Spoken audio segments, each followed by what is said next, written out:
glasnim glasovima.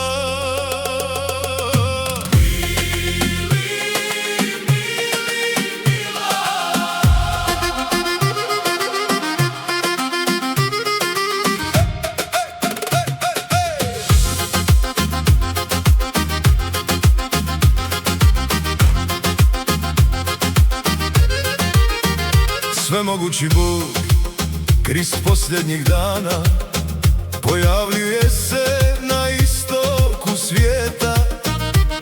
On govori istinu da spasi čovječanstvo. On je manifestacija otkupitelja.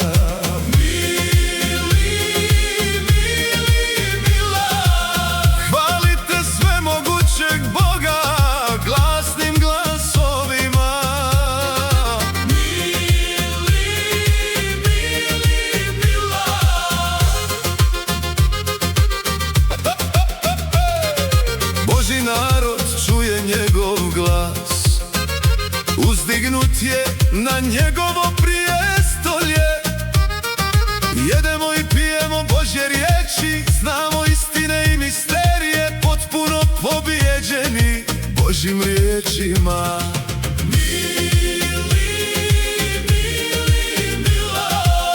Hvalite svemogućeg Boga glasnim glasovima.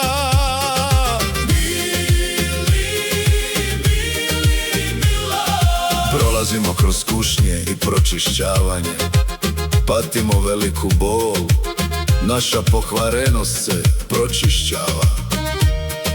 Prihvatamo obuku kraljevstva, stičemo istinu i život.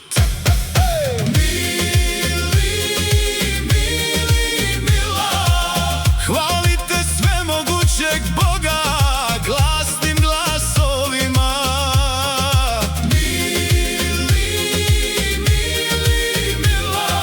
Glasno hvalimo svemogućeg Boga, jer On čisti i spašava naše živote. Kroz progon i kušnje vidimo đavolje ružno lice. Sotona se koristi da usavrši čovjeka, kako bi čovjek mogao shvatiti istinu i upoznati Boga. Duboko mrzimo Sotonu, slijedit ćemo Boga do kraja.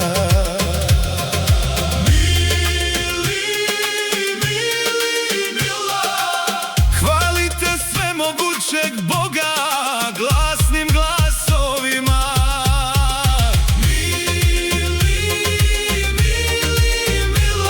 Bog govori istinu i pobjeđuje čovječanstvo, iako je korupcija duboko ukorijenjena. Božje riječi sude i pročišćavaju potomke velikog crvenog zmaja. U zemlji zmaja osvajači se stvaraju. Ako prihvatimo obuku kraljevstva, stičemo istinu i život. Glasno hvalimo svemogućeg Boga, jer On čisti i spašava naše živote.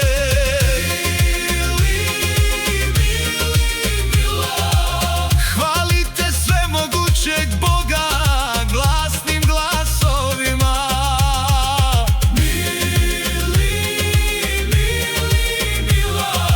Bog je potpuno pobjedio Sotonu i Bog je stekao svu slavu. Neosporno je da je Kristova riječ istina, život i put. Čovjek bi svakako trebao voljeti i obožavati Božju poniznost. Božja narav je pravedna, s poštovanjem gledamo na njega. Njegova djela su čudesna, teško ih je shvatiti. Hvalimo ga bez kraja.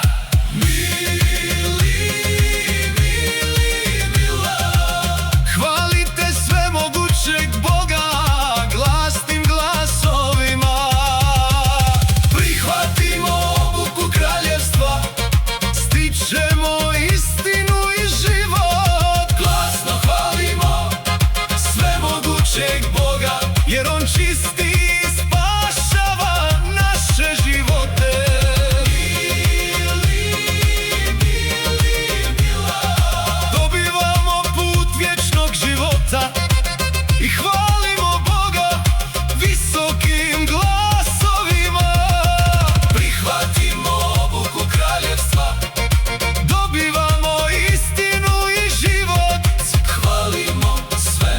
će Boga na glas, jer on čisti i spašava naše živote.